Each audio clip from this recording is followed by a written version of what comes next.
చేత, ప్రేమ చేత మనలను క్రీస్తులో ఏర్పరచుకున్నాడు. ఈ ప్రేమ చేతే మనల్ని ఏర్పరచుకున్నాడు కాబట్టి ఆయన పడిన ప్రతి కష్టము కూడా ఏంటంటే నా పిల్లల కోసమే కదా, నా పిల్లల కోసమే కదా అని చెప్పేసి ఆలోచన చేసి ఎంత కష్టమైనా సరే ఆయన భరిస్తా ఉన్నాడు. ఆలోచించండి పిల్లలారా, ఈ భూలోకంలో తల్లిదండ్రులు పిల్లల కోసం ఎంత కష్టపడతారు? మీలో ఉన్నటువంటి తల్లులు కానీ తండ్రులు కానీ మీ పిల్లల కోసం మీరు పడుతున్నటువంటి కష్టం మీకే తెలుసు కదా. నా పిల్లలు బాగుండాలి, వాళ్ళ భవిష్యత్తు బాగుండాలి అని చెప్పేసి ప్రతి తల్లిదండ్రులు ఏం చేస్తారు? ఎంత కష్టాలైనా సరే ఓర్చుకుంటారు కదా. కొంతమంది భేదం అయితే వాళ్ళు ఏం చేస్తారు?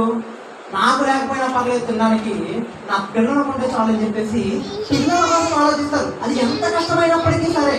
అంటే భూలోకంలో ఉన్నటువంటి తల్లిదండ్రులే ఈ 60 సంవత్సరాల కాలంలో అంతగా పిల్లల గురించి ఆలోచిస్తే, నిత్యము జీవించేటువంటి తండ్రి, నిత్య జీవానికి మనం తీసుకెళ్ళాలనుకున్నటువంటి తండ్రి ఇంకెంత ఆలోచిస్తారు? ఒకసారి ఆలోచించండి మన దేవుడు కూడా. అంటే భూలోకంలో ఉన్నటువంటి తండ్రి ఈ 60 సంవత్సరాల కాలంలో నా పిల్లలు గొప్పగా బతకాలని చెప్పేసి ఆలోచన చేసినప్పుడు, మరి నిత్యము బ్రతికేటువంటి తండ్రి ఇంకెంత ఆలోచించండి మన దేవుడు కూడా. అందుకే అన్నాడు, నాకు ఎంత కష్టమైనప్పటికీ పర్లేదు కానీ నా పిల్లలు మాత్రం నాలా ఉండాలి. అందుకే అన్నాడు ఏమంట, తన కోసము నిర్ణయించుకున్నాడట, తన కోసము ప్రేమ చేత క్రీస్తులో ఏర్పరచుకున్నాడట. మరి అట్లా ఏర్పరచుకున్నటువంటి తండ్రి మన గురించి ఏం చెప్తున్నాడు చెప్తామా? మీరు మీ తల్లిదండ్రులకి ఎప్పుడైనా ఎదురు తిరిగారా? మీరు మీ తల్లిదండ్రులకి పిల్లలైనటువంటి మీరు కానీ పెద్దలుగా ఉన్నటువంటి మీరు ఒకప్పుడు మీ తల్లిదండ్రులకి ఎప్పుడైనా ఎదురు తిరిగారమ్మా? తిరిగారా? ఎదురు తిరిగారు ఎప్పుడైనా? ఎదురు తిరిగితే ఏం చేస్తారు? ఆ చెంప ఈ చెంప లైన్ చేస్తారు, అంతేనే కాదు. కానీ దేవుడు కూడా అంటే ఒక కుటుంబంలో ఉన్నటువంటి పిల్లలే తండ్రిగా తిరగబడితే వాళ్ళు తట్టుకోలేకపోతున్నారే. అట్లాంటిది భూలోకంలో దాదాపు 800 కోట్ల జనాభా ఉన్నారు, లెక్కింపబడ్డవారు. 800 కోట్ల జనాభా ఒక్కసారిగా దేవుడి మీద తిరగబడితే పరిస్థితి ఎలా ఉంటుందమ్మా? ఎవరికి చెప్పుకోవాలో తెలియక దేవుడు బాధపడుతున్నాడట. చూడండి యెషయా గ్రంథము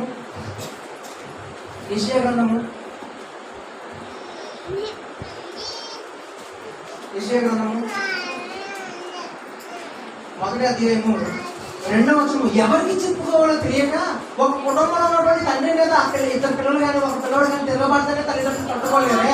అట్లాంటిది 800 కోట్ల జనాభా ఒక్కసారిగా దేవుడి మీద తిరగబడితే ఆయన పరిస్థితి ఎలా ఉందో ఎవరికి చెప్పుకోవాలో తెలియక ఎవరికి చెప్పుకున్నాడు చూడమ్మా. యెహోవా మాట్లాడుచున్నాడు, ఆకాశమా ఆలకించుము, భూమి చెవియొగ్గుము. నేను పిల్లలను పెంచి గొప్పవారిగా చేసి వారు నా మీద తిరగబడి ఉన్నారు. ఏం చేశారంటమ్మా? దేవుడి మీద తిరగబడ్డామంట. ఎవరు? మనమే. పిల్లల్ని పెంచి గొప్పవారిగా చేసినటువంటి దేవుడు నా పిల్లలు నా కోసం బ్రతకాలని చెప్పేసి దేవుడు చెప్తామంటే మనం ఏం చేస్తాము? ఈ యుగ సంబంధమైన దేవత సాతాను కిందకి వెళ్ళిపోయామ్మా. సాతాను కిందకి వెళ్ళి దేవుడి మీదే తిరగబడేటట్లు సాతానికి లొంగిపోయాము. అందుకని చెప్పేసి దేవుడు ఎవరికి చెప్పుకోవాలో తెలియక నోరు లేనటువంటి వాళ్ళకి, చెవులు లేనటువంటి ఆకాశానికి భూమికి దేవుడు చెప్పుకుంటా ఉన్నాడు. చూడండి ఏమంటున్నాడు, మళ్ళీ చదువుకుందాం. ఆకాశమా ఆలకించుము, భూమి చెవియొగ్గుము. నేను పిల్లల్ని పెంచి గొప్పవారిగా చేసి వారు నా మీద తిరగబడి ఉన్నారు. ఎద్దు తన కామందు నెరుగును, గాడిద సొంత వాడి దొట్టి తెలుసుకును. ఇజ్రాయేలు తిరగలేదు, నా జనులు యోచింపరు. ఇది ఇజ్రాయేల్ కోసమే కాదమ్మా, భూలోకంలో ఉన్నటువంటి ప్రతి ఒక్కరి గురించి రాయబడినటువంటి మాట. సరే ఏమన్నాడు? ఎవరికి చెప్పుకోవాలో తెలియక బాధనే ఆకాశాలకి భూమికి చెప్పుకుంటున్నాడు, చెట్లకి పొడలకి చెప్పుకుంటున్నాడు. ఆ ఒకసారి అంటూ ఉంటారు కదా పిల్లల్ని, ఎవరు నువ్వు మనుషులతో మాట్లాడవా గొడవలతో మాట్లాడతావా అని చెప్పేసి. దేవుడు ఎవరికి చెప్పుకోవాలో తెలియక వాటికి చెప్పుకుంటాడంటే మన పరిస్థితి ఎలా దిగజారిపోయిందో ఒకసారి ఆలోచించుకుంటే అంటూ ఉన్నాడు. ఇంకొక మాట కూడా చూడండి, సామెతలు. నాకు ఇచ్చిన సమయం గంట, నేను ఊహించేస్తాను, తప్పు కనుకోకండి, ఇంకా టైం ఉంది నాకు. సామెతల గ్రంథం 27వ అధ్యాయము సామెతల గ్రంథం 27వ అధ్యాయము 11వ వచనం. దేవుడు బాధపడుతూ అందరూ కూడా త్రోవ తప్పిపోయారు కాబట్టి ఆ త్రోవ తప్పిన జనం గురించి దేవుడు మాట్లాడుతున్నటువంటి మాట చూస్తాం. చదవడం, నా కుమారుడా జ్ఞానము సంపాదించి నా హృదయమును సంతోషపరచుము, అప్పుడు నన్ను నిందించు వారితో నేను ధైర్యముగా మాట్లాడుతున్నాను. అని ఆలోచించండి. దేవుడి గురించి మనకు బాగా తెలిసినటువంటి మాటలు ఏంటమ్మా? దేవుడి గురించి మనకు బాగా తెలిసినటువంటి మాటలు ఏంటంటే, 1 ప్రేమమయుడు, 2 కరుణమయుడు, 3 దయామయుడు. ఇవి కాకుండా ఇంకేముంటాయంటే, పరిశుద్ధ దూతల సభలో మిక్కిలి భయంకరుడు, అతి భీకరుడు అని చెప్పేసి దేవుడి గురించి మాట్లాడదు. అంటే పరిశుద్ధంగా జీవిస్తున్నటువంటి దూతల మధ్య దేవుడు ఎలా ఉంటాడట? భయంకరుడుగా, భీకరుడుగా ఉంటాడంటే. దేవుడు చూసి పరిశుద్ధంగా బ్రతుకుతున్నటువంటి దేవతలు ఎలా ఉంటాయట? ఉడికేస్తాయట, గజగజ గజగజ ఉడుకుతాయట. అట్లాంటి దూతల మధ్య దేవుడు ఎలా ఉన్నాడట? భయంకరుడుగా ఉన్నటువంటి దేవుడు మన దగ్గరికి వచ్చేసరికి ఎలా అయిపోయింది తెలుసా? ఒకరు దేవుణ్ణే నిందిస్తున్నారట, మన నిమిత్తం. అదే చెప్తున్నాడు ఇక్కడ. ఏంటి? నా కుమారుడా జ్ఞానము సంపాదించి నా హృదయమును సంతోషపరచుము, అప్పుడు నన్ను నిందించు వారితో నేను ధైర్యముగా మాట్లాడుతున్నాను. ఇదే దేవుడి పరిస్థితి పరిశుద్ధ దూతల దగ్గర ఎలా ఉంది? కీర్తన గ్రంథం 89వ అధ్యాయము. కీర్తన గ్రంథం 89వ అధ్యాయము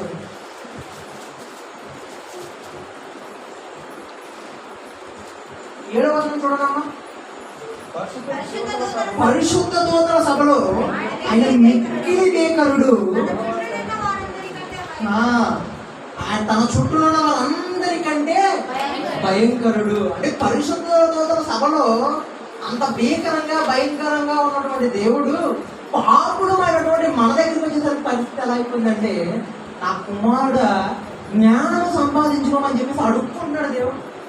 పరిశుద్ధంగా బ్రతుకుతున్నటువంటి దూతల మధ్య ఏమో భయంకరుడిగా భీకరుడిగా ఉన్నాడు. పాపుడమైనటువంటి మన దగ్గరికి వచ్చేసరికి ఎలా ఉన్నాడంటే చదివి పడిపోయాడు, తలదించుకొని నా కుమారుడా జ్ఞానం సంపాదించుకోవయ్యా, నా హృదయంలో సంతోషపరచును, ఎందుకంటే అనేక మంది నన్ను నిందిస్తున్నారు. నేను పరిశుద్ధుల దూతల సభలో భయంకరుడిగా భీకరుడుగా ఉన్నట్టు నేను మీ దగ్గరకు వచ్చేసరికి ఎలా అయిపోయానంటే తలదించుకోవాల్సినట్టు వెళ్ళిపోయాను. నా కుమారుడా జ్ఞానము సంపాదించి నా హృదయమును సంతోషపరచును, అప్పుడు నన్ను నిందించు వారి ఎదుట నేను తల ఎత్తుకుందని చెప్పేసి దేవుడు సరళిస్తా ఉన్నాడంటే. అమ్మాయి ఇక్కడ చూడండి, తల ఎత్తుకుందని చెప్పేసి దేవుడు అంటున్నాడంటే, మనము దేవుడి యొక్క స్థితిని ఎంతలా దిగజార్చామో ఒకసారి ఆలోచించేయండి. ప్రియమైన దేవుడు ఆయన ఎక్కడో ఉన్నాడు చెప్పేసి మనం అనుకుంటున్నాం, కానీ మన వల్లే దేవుడి యొక్క స్థితి తగ్గిపోయింది. దేవుడి యొక్క స్థితి మనమే తగ్గించేస్తున్నాము. చెట్లకి, పుట్లకి, ఆకాశానికి, భూమికి చెప్పుకునేటువంటి స్థితికి ఆయన వచ్చాడంటే ఎవరు దానికి కారణం అంటే మనమే. ఆయన పరిశుద్ధుడు, నిర్దోషంగా ఉన్నటువంటి దేవుడు తన పిల్లలు కూడా పరిశుద్ధంగా నిర్దోషంగా బ్రతకాలని చెప్పేసి ఆయన కోరుతుంటే మనం ఏం చేస్తామంటే ఈ లోకంలో ఉన్నటువంటి శరీరాశకు, నేత్రాశకు, జీవకుడమ్మానికి లొంగిపోయి అనేక విధమైన పాపలతో కొట్టిమెట్లాడుతుంటే తన ప్రియ కుమారుడు భూమి మీద పంపించాడండి. తన ప్రియ కుమారుడు భూమి మీద పంపించి ప్రాణం పెట్టి మనం మరలా పాపం నుంచి విడిపిస్తే మరలా మనం ఏం చేస్తున్నామంటే పాపం అనే కాలేజీ చిక్కుకుంటున్నాం. ఇవన్నీ మాత్రం ఎందుకు చెప్తున్నాడంటే ప్రేమ దేవుడు ఏం కోరుకుంటున్నాడో అలా మనం ఉండాలి అంటే పరిశుద్ధంగా, నిర్దోషంగా, దేవుడి ఇష్టానుసారంగా మనం బ్రతకాలంటే ప్రేమ దేవుడులారా దేవుడు చెప్పినటువంటి ప్రతి మాటను కూడా మనము వినాలి. ఇప్పుడు దాకా సాతాను చెప్పినటువంటి మాటలు, సాతాను ఎవరినైతే నడిపిస్తూ చెప్పిందో ఆ మాటలు మనం విన్నాం కదా. కల్పించేటువంటి శరీరమే నువ్వని చెప్పేసి లోకంలో ఉన్నటువంటి అబద్ధపు మాటలు మనం నమ్మం కదా. ఎప్పటికైనా సరే దేవుడు మాటలు చెప్తున్నాడు. ఇదిగోనయ్యా కనిపించేటువంటి నువ్వు, ఈ శరీరం నువ్వు కాదు, కనపడకుండా ఉన్నటువంటి ఆ ఆత్మే నువ్వు అని చెప్పేసినటువంటి ఆ దేవుడు మాటలు గ్రహించి ఆత్మకు కావాల్సినటువంటి ఆహారం ఏంటో మనం తెలుసుకోవాలి. నేను మాట చెప్పి ముగించేస్తాను. మనకి శరీరానికి కావాల్సినటువంటి ఆహారం ఏంటమ్మా? అన్నం కూర, అంతే కదా. అన్నం కూర, ఆ కూరలో మళ్ళీ రకరకాలు కదా. పప్పు వేసుకుంటారు, చికెన్ వేసుకుంటారు, మటన్ వేసుకుంటారు, రకరకాల వంటకాలతో నీ శరీరాన్ని నువ్వు తొక్కబెట్టుకుంటావు. ఎప్పటి నుంచి? మహా అయితే మనకు 5 సంవత్సరాలు ఉన్నప్పటి నుంచి ఎప్పటిదాకా మన శరీరం కోసం మనం చేస్తున్న ప్రతి పని కూడా ఏంటంటే క్షయమైన దానికోసమే కదా. నువ్వు పడుతున్నటువంటి కష్టం, నువ్వు చేస్తున్నటువంటి ఉద్యోగం, నువ్వు చదువుకున్నటువంటి చదువు, ఇవన్నీ కూడా దేని నిమిత్తం? నీ శరీరం నిమిత్తమే. నువ్వు చదువుకుంటావు, పెద్ద అవుతావు, చదువు అయిపోతుంది, జాబ్ వస్తుంది, జాబ్ తర్వాత ఏమొస్తుంది? శాలరీ వస్తుంది. శాలరీ ఏం చేస్తావు? బియ్యం కొనుక్కొని వండుకుంటావు కదా. మరి బియ్యం ఏమవుతాయి? మళ్ళా ఆహారంగా అవుతాయి. మరి ఆహారం దేనికి సంబంధించింది? పొట్టకు సంబంధించిందా? ఆత్మకు సంబంధించిందా? శరీరంలో భాగమైనటువంటి పొట్టకు సంబంధించిందా కదా. అంటే నువ్వు చిన్నప్పటి నుంచి 5 సంవత్సరాల కాలం నుంచి ఇప్పటి వరకు నువ్వు ఎన్ని బస్తాలు బియ్యం తినేస్తున్నావు ఒకసారి ఆలోచించండి. నన్నే తీసుకుంటాను 26 సంవత్సరాలు, 26 సంవత్సరాలు. ఇప్పుడు ఈ నా 5 సంవత్సరాలప్పటి నుంచి ఇప్పుడు దాకా నేను ఎన్ని బస్తాలు బియ్యం తినుంటాను ఒకసారి ఆలోచించండి. ఎన్ని చెరువుల నీళ్ళు తాగుంటాను ఒకసారి ఆలోచించండి. ఎన్ని చెరువుల నీళ్ళు తాగినా, ఎన్ని బస్తాలు బియ్యం తిన్నా, ఎన్ని పప్పు తిన్నా, ఎన్ని చికెన్ ముక్కలు తిన్నా, ఎన్ని తిన్నప్పటికి కూడా అన్ని కూడా ప్రియమైన దేవులారా నా పొట్టకే, శరీరంలో భాగమైనటువంటి నా పొట్టకే వెళ్తుంది తప్ప ఆత్మకు ఆహారం ఏంటి? మరి ఆత్మకు ఆహారం ఏంటి? నువ్వు ప్రతిదన్ని దినాలు కూడా నీ శరీరానికి నువ్వు పెట్టుకుంటే చివరికి శరీరం ఏమవుతుందని చెప్పేసి దేవుడు చెప్తున్నాడు, నిష్ప్రయోజనం. మరి నిష్ప్రయోజనమైన దాని గురించి నీ 60 సంవత్సరాల జీవితం దానికే పెడితే నిత్యము జీవింప చేసేటువంటి ఆత్మకు ఆహారం ఏం పెట్టాలి? ఏం పెడతావు? ఆలోచించి నువ్వు పడిన కష్టం, నువ్వు చేసిన ఉద్యోగం, ప్రతిదీ కూడా నీ శరీరానికి వెళ్ళిపోతుంది. ప్రతిదీ కూడా ఎన్ని కోట్ల పప్పు దినుసులు మనకు ఉన్నాయి. మనకు తెలియని పప్పు దినుసులు బోల్డెన్ ఉన్నాయి. మనకు తెలిసిన వాటిలో కూడా చెప్పుకుంటే ఏంటి? కందిపప్పు, పెసరపప్పు, మినపప్పు, ఇవి కదా. ఇవి కూడా ఏంటి? మనకు ఇష్టపూర్వకంగా మనకు నచ్చిన టైంలో మనం వండుకుంటాం. అది కూడా దేనికి? మరలా అది కూడా మన పొట్టకే, మన శరీరానికే. అంటే ఈ 60 సంవత్సరాల కాలంలో నువ్వు బ్రతుకుతున్నటువంటి జీవితం దేనికోసం అయ్యా అంటే శరీరానికే.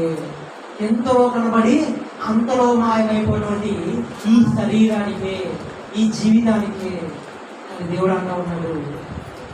ఆత్మకు కావాల్సిన ఆహారం పెట్టవా? బాగా ఆలోచించండి. ఒక రోజు స్నానం చేయకపోతే మనకి స్మెల్ వస్తుంది కదా. 2 రోజులు స్నానం చేయకపోతే పక్కన వాళ్ళకి స్మెల్ వస్తుంది. 3 రోజులు స్నానం చేయకపోయాం అనుకున్నామ్మా, ఇల్లంతా స్మెల్ వస్తుంది. ఎవరికి? మన శరీరం నుంచి కదా. అంటే నీ శరీరాన్ని నువ్వు ఎప్పుడు ప్రతిరోజు నువ్వు ఏం చేయాలి? శుభ్రపరచుకుంటూ ఉండాలి. అంటే నీ శరీరానికి ఆహారం నువ్వు ఎలా పడుతున్నావో, నీ శరీరాన్ని నువ్వు ఎలా అయితే పరిశుభ్రపరచుకుంటున్నావో, ఇదంతా ఏంటి? నిష్ప్రయోజనమైన దాని గురించే.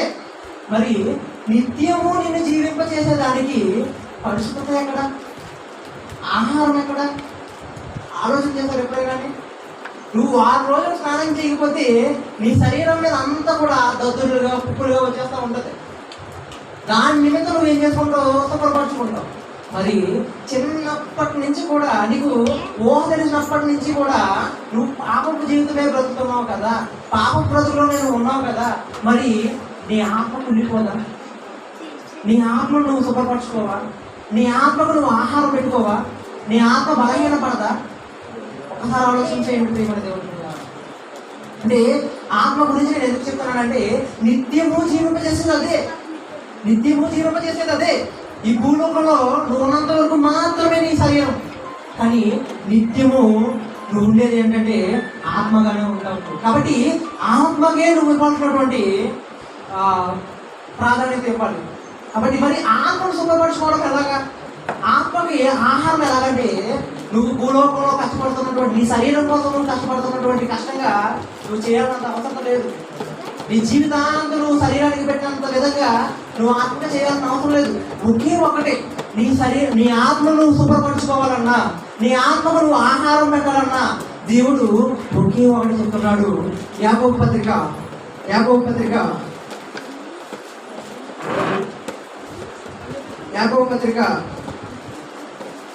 1వ అధ్యాయము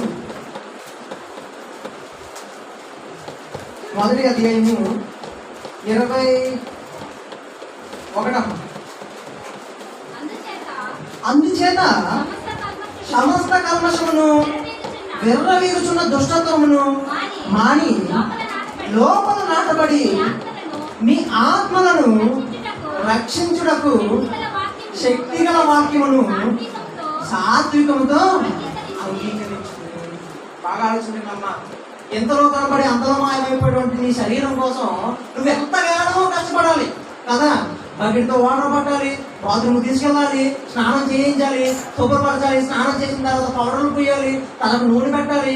ఇవన్నీ కూడా నీ శరీరానికి. తర్వాత ఏం చేయాలి? మళ్ళా దానికి బలహీనత లేకుండా ఆరోగ్యం ఉండడం కోసం నువ్వు కష్టపడి సంపాదించిన దానికి సంపాదించి ఏం చేయాలి? అన్నం వండి పట్టక పెట్టాలి. ఇలా నువ్వు చేస్తే శరీరం ఏం చేస్తుంది? 60 సంవత్సరాలు మాత్రమే బ్రతుకుతుంది, అయితే 100 సంవత్సరాలు బ్రతుకుతుంది. కానీ దేవుడు అంటూ ఉన్నాడు, నువ్వు నిత్యము బ్రతకాలంటే, నువ్వు నిత్య జీవం పొందుకోవాలంటే, నువ్వు రక్షింపబడాలి అంటే నీకు కావలసినది ఒకే ఒక్కటి. ఏంటంట? శక్తిగల వాక్యము. మళ్ళీ చదువుకున్నాను చూడండి. అందుచేత సమస్త కల్మషమును విర్రవీగుచున్నటువంటి దుష్టత్వమును మాని లోపల నాటబడి మీ ఆత్మలను రక్షించుటకు శక్తిగల వాక్యమును సాత్వికముతో అంగీకరించింది.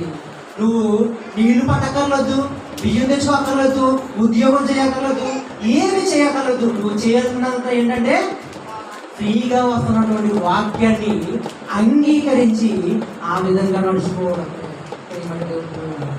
నువ్వు ఎప్పుడైతే వాక్యాన్ని అంగీకరించి దాని ప్రకారం నువ్వు బ్రతికావో ఖచ్చితంగా దేవుడు అంటూ ఉన్నాడు, నువ్వు నా కుమారుడవే, నీకు నిత్య జీవం అనుగ్రహిస్తానని చెప్పేసి దేవుడే చెప్తా ఉంటాడు. కాబట్టి ఈ లోక సంబంధమైనటువంటి దేవత కల్పించేటువంటి ప్రతి ఒక్క విధమైన క్రియకు లొంగిపోకుండా, ప్రతి అబద్ధపు మాటలకు మీరు లొంగిపోకుండా, కనిపించేటువంటి శరీరమే నువ్వు అనే ఒక విషయాన్ని నువ్వు విడిచిపెట్టేసి, ఇదిగో కనబడకుండా నాలో ఉన్నటువంటి శరీరంలో ఉన్నటువంటి ఆత్మనే నేను, తండ్రి ఎలాగైతే పరిశుద్ధంగా నిర్దోషంగా బ్రతికాడు అదే విధంగా పరిశుద్ధంగా నిర్దోషంగా నేను బ్రతకాలి, తండ్రి వద్దకు చేరుకోవాలని చెప్పేసి నువ్వు ఎప్పుడైతే ఆలోచిస్తావో ఖచ్చితంగా దేవుడు నిన్ను అంగీకరిస్తాడు. చివరికి ఒక మాట చూపించి మనం ఊహించుకుందాం. ప్రసంగి గ్రంథం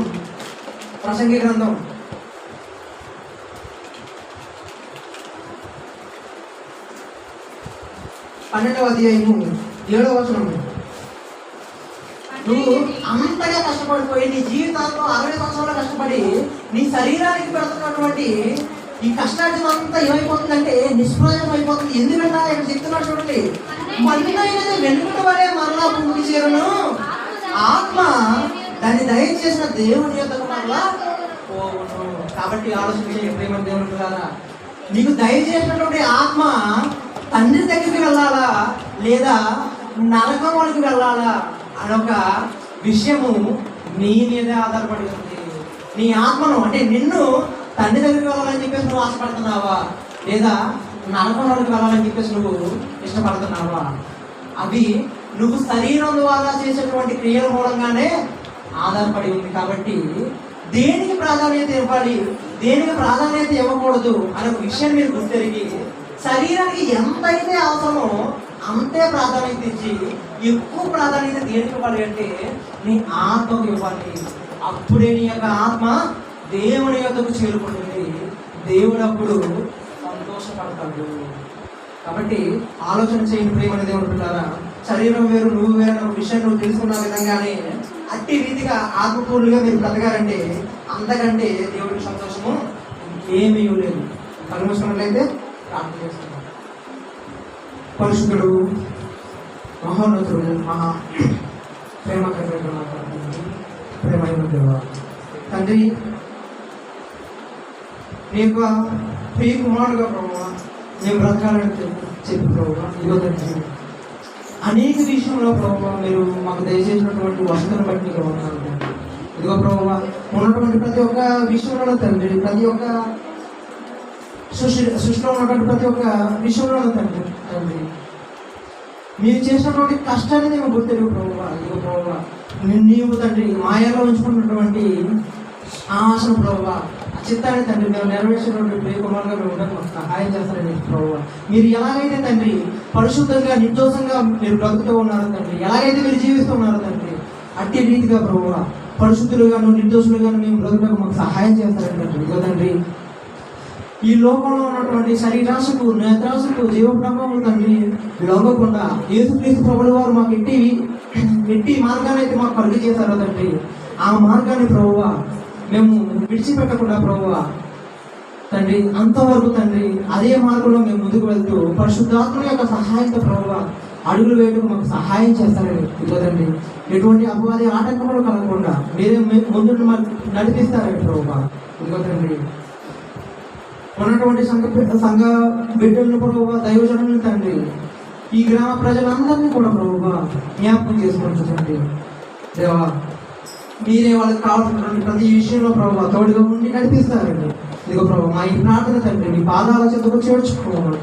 మా ప్రభువును రక్షకుడున్నా యేసుక్రీస్తు ప్రభువు వారి పేరు కాదు వారి కొంచెం నామపరమండి. ఆమేన్. అందరికీ వందనాలు.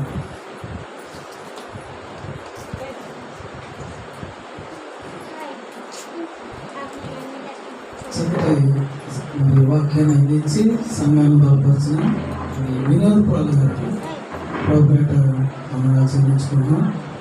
అలాగే రాకేష్ బాబు గారు కూడా కొన్ని మాటలు అందించినట్లయితే మనం ముందుకెళ్దాం. ముందు దశగా ముగించుకుందాం. మాస్టర్ గారు సాక్ష్యం చెప్పిన తర్వాత రాకేష్ బాబు గారు కానీ చెల్లి గారు మాట్లాడాలని దేవునామానికి వందనాలు కాక. మరి సమయంలో సాక్ష్యం చెప్పాలని నేను ఇందాక ఆశపడ్డానండి, సమయం లేదని చెప్పలేదు. మరి పోయిన వారం కూడా ఇదే సాక్ష్యం నేను చెప్పాను. ఏంటంటే కనుక మరి మందిరంలో జరిగిన ప్రార్థన కోసం అందరూ బలపడాలని రోజు ప్రార్థన చేస్తున్నాను నేను. మరి ప్రార్థన విషయమై దేవుడు గడిచిన వారం కూడా మేము ఎవరిని ఇన్వైట్ చేయలేదు. మరి గడిచిన వారం అయితే టైం అయిపోయినప్పటికీ కూడా మరి నిధుల నుంచి రాజశేఖర్ పాస్టర్ గారు వచ్చారు. మా మధ్యన మరి అనారోగ్యంతో 2 వారి వరకు చక్కని వర్తమానాన్ని మనకు తెలియజేశారు. మనం విన్నాము.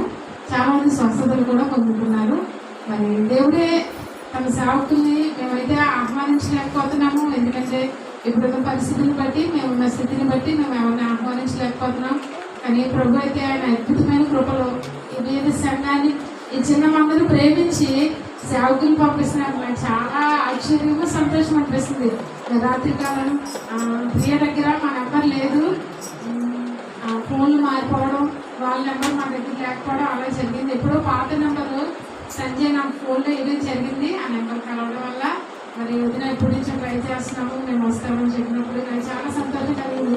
అంతే మాత్రం కాదు కానీ కూడా సేవకులను తీసుకొచ్చి మరి సంఘంలో దేవుడి వాక్యం పెట్టడానికి కారణంగా కుటుంబాన్ని దేవుడు దీవించాలి. ఇంకా సంతోషకరమైన విషయం ఏంటంటే మరి పాలయ్య గారు కూడా మన మధ్యలో ఉన్నారు. కుటుంబంతో తమ్ముడిని బట్టి నేను చాలా సంతోషపడుతున్నాను.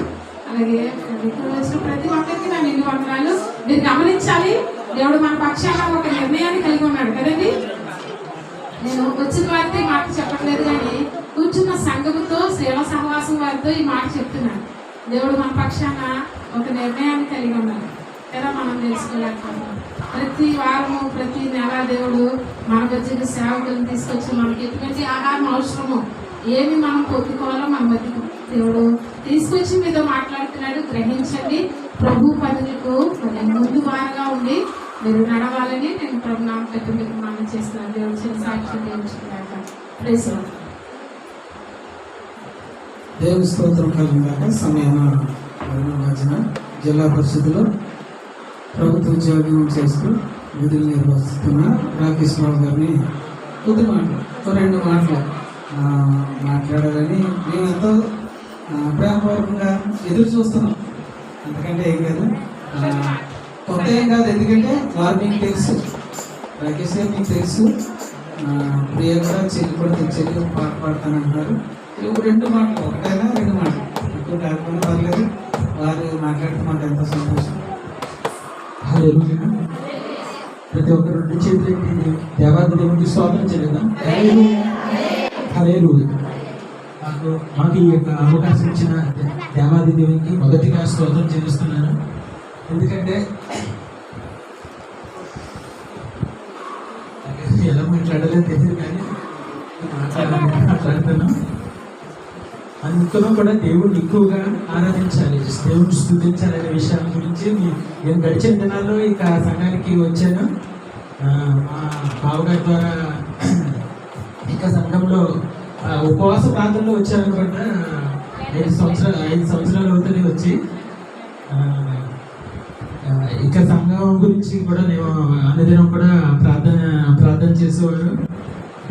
ఇక అంటే ఈ సంఘం పైన స్లాబ్ లేదో ఆ టైంలో వచ్చాను. దేవుడు చాలా ఇక సంఘాన్ని అభివృద్ధి పరిచారు. అందుని బట్టి దేవాది దేవునికి స్తోత్రం చెల్లిస్తున్నాను. నేను చెప్పవలసిన విషయం ఏమిటంటే మనం దేవుడిలో ఎక్కువగా ఉండాలన్నమాట. మన ప్రతి అవసరం గురించి కూడా దేవుని యొక్క సన్నిధిలో పెట్టినప్పుడు దేవుడు కంపల్సరిగా మన యొక్క ప్రార్థనకి జవాబునిస్తారనమాట. మరి ముఖ్యంగా మన యొక్క ఆధ్యాత్మికమైన జీవితంలో మనకు ఉండవలసింది ఏమిటంటే ప్రార్థన, వాక్యం అనేది కంపల్సరీగా మన యొక్క విశ్వాస జీవితంలో ఉండాలి.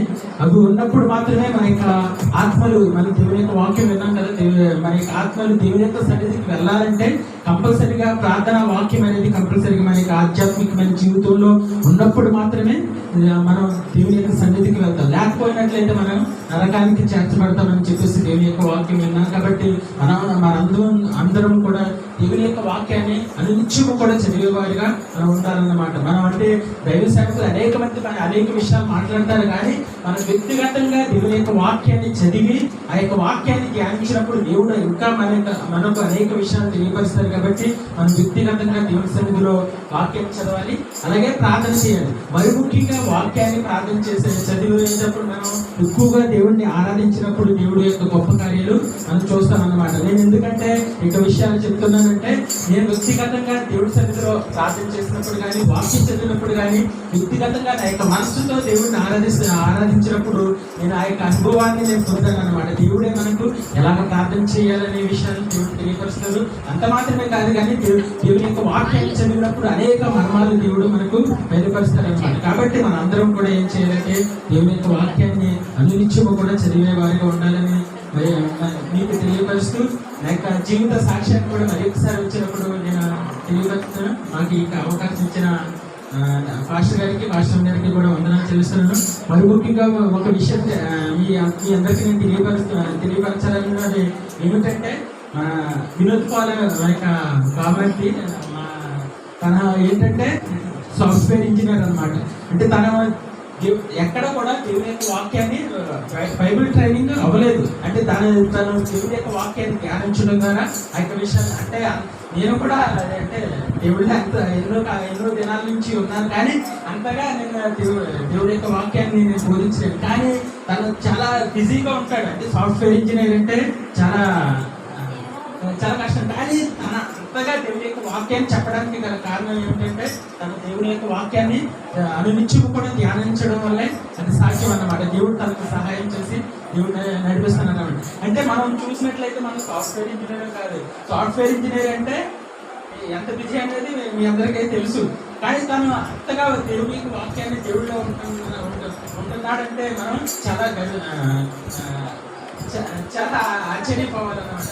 కానీ మనకు అంత బిజీ అనే షెడ్యూల్ అనేది ఏమీ లేదు. కానీ మనం దేవుని యొక్క వాక్యాన్ని కొంచెం కూడా మనం ధ్యానించలేకపోతున్నామంటే దానికి గల కారణం ఏమిటనేది మనం గ్రహించుకుని దాన్ని సరి చేసుకుని మనం దేవుళ్ళు ముందుకు ఎదిగినట్లయితే దానివల్లే దేవుడు మనకు మంచి ఇంకా జ్ఞానాన్ని అనుగ్రహించి మనం కూడా మనం నేర్చుకోవడమే కాదు, కానీ ఇతరులకు బోధించే యొక్క జ్ఞానాన్ని దేవుడు అనుగ్రహిస్తారని మీ అందరికీ తెలియపరుస్తూ, నాకు ఈ సమయం ఇచ్చిన దేవాది దేవుడికి అలాగే పాస్టర్ గారికి కూడా వందనాలు చెల్లిస్తూ ఇంతటి ఈ మాటలు ముగిస్తాను. చాలా చక్కగా మరి మాట్లాడి సాక్ష్యం రూపంలో కావచ్చు, హెచ్చరికలుగా కావచ్చు, బావగారు రాకేష్ గారు మంచి మాటలు అందించారు. సంఘంతో మరి పరిచయిస్తులే నేను కొంతమంది తెలిసి మర్చిపోయాం అనుకుంటున్నాను.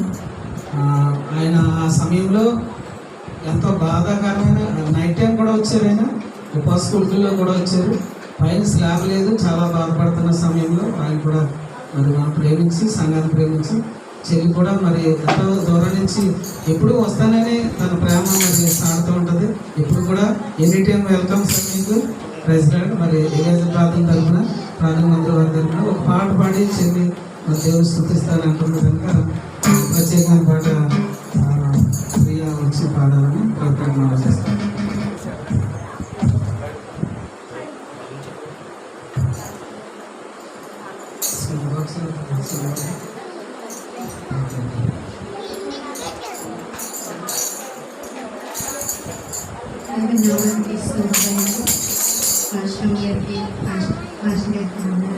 చేయవచ్చు. మీ అందరికీ ప్రభుత్వం చిన్న పాట పాడతారా అనుకుంటున్నాం, మరి టైం అయిపోయింది అనిపించింది.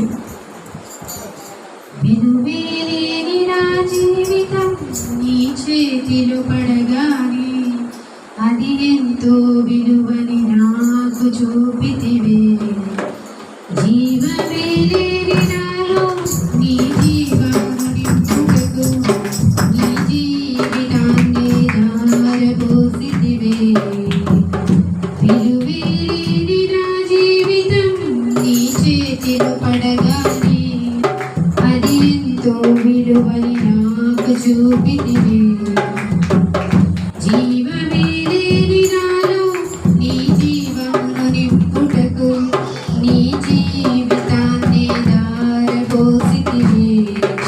నీది శాశ్వత ప్రేమయ నేను మరచిపోలేనయా. ఎన్ని యుగాలైనా మారదు. ఎత్తిన ప్రతి మోడును మరలా చిగురించును. నా దేవునికి సమస్తము సాధ్యమే. నీది శాశ్వత ప్రేమయ నేను మరచిపోలేనయా. ఎన్ని యుగాలైనా మారదు. ఎత్తిన ప్రతి మోడును మరలా చిగురించును. నా దేవునికి సమస్తము సాధ్యమే. విలువేలేని నా జీవితం నీ చేతిలో పడగానే అది ఎంతో విలువని నాకు చూపితివే. జీవమేలేని నాలో నీ జీవమును నింపుటకు నీ జీవితాన్ని ధారపోసితివే. పాపములో పడినా నన్ను శాపములో మునిగినా నన్ను నీ ప్రేమతో లేపితివే. రోగమే నన్ను చుట్టుకొని ఉండగా రోదనతో ఒంటరినై ఉండగా నా కన్నీటిని తుడిచితివే. పాపములో పడినా నన్ను శాపములో మునిగినా నన్ను నీ ప్రేమతో లేపితివే. రోగమే నన్ను చుట్టుకొని ఉండగా రోదనతో ఒంటరినై ఉండగా నా కన్నీటిని తుడిచితివే. నీది శాశ్వత ప్రేమయ నేను మరచిపోలేనయా. ఎన్ని యుగాలైనా మారదు. ఎండిన ప్రతి మోడును మరలా చిగురించును. నా దేవునికి సమస్తము సాధ్యమే. విలువేలేని నా జీవితం నీ చేతిలో పడగానే అది ఎంతో విలువని నాకు చూపితివే.